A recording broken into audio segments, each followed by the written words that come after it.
You've been praying for months, maybe even years, and yet the silence from heaven is deafening. This is the hidden struggle with divine timing that's breaking Christians everywhere.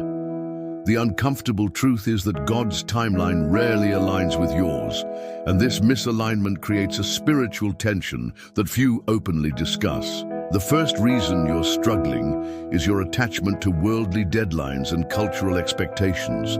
Society tells you that by 30, you should be married. By 35, you should have children. By 40, you should be financially secure.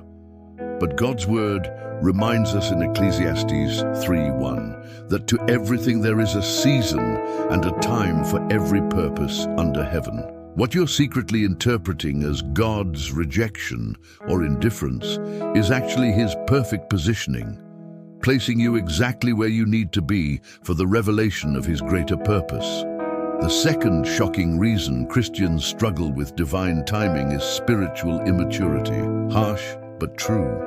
When you demand immediate answers, immediate healing, immediate breakthrough, you're operating from the same impulsive nature that caused Abraham to have a child with Hagar instead of waiting for God's promise through Sarah, Genesis 16.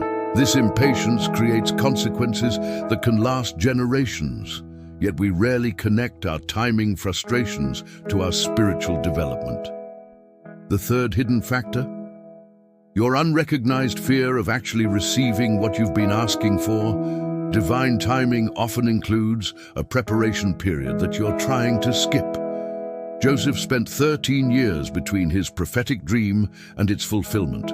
Years that transformed him from an arrogant dreamer into a humble leader, capable of handling the power God would eventually entrust to him. Your frustration with God's timing might actually be His protection, as Proverbs 16:9 reminds us. The heart of man plans his way, but the Lord establishes his steps.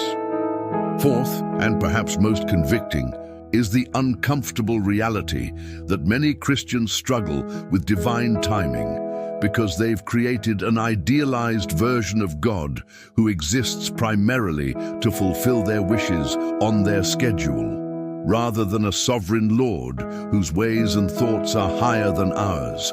Isaiah 55:8-9. This consumerist approach to faith leaves you perpetually disappointed when God doesn't deliver on your expected timeline.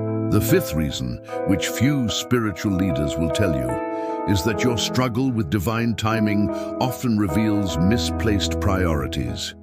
You're obsessing over the timing of a particular blessing while God is focused on developing your character and deepening your dependence on Him. Remember when David was anointed king as a teenager but didn't take the throne until he was 30? Those years in the wilderness weren't a divine delay. They were essential preparation.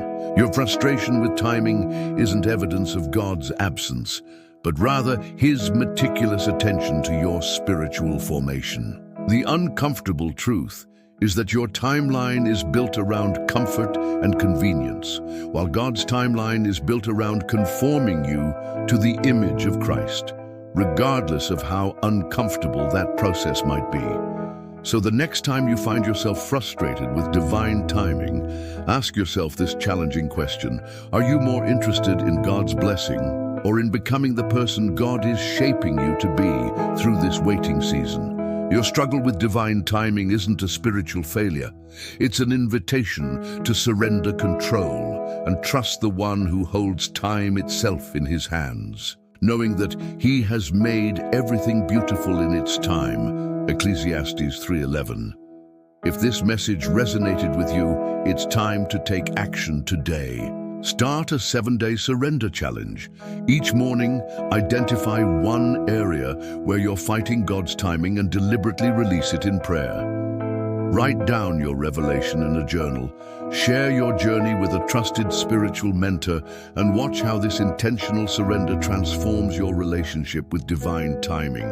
Don't just be a hearer of this word, be a doer. Your breakthrough is waiting on the other side of your surrender.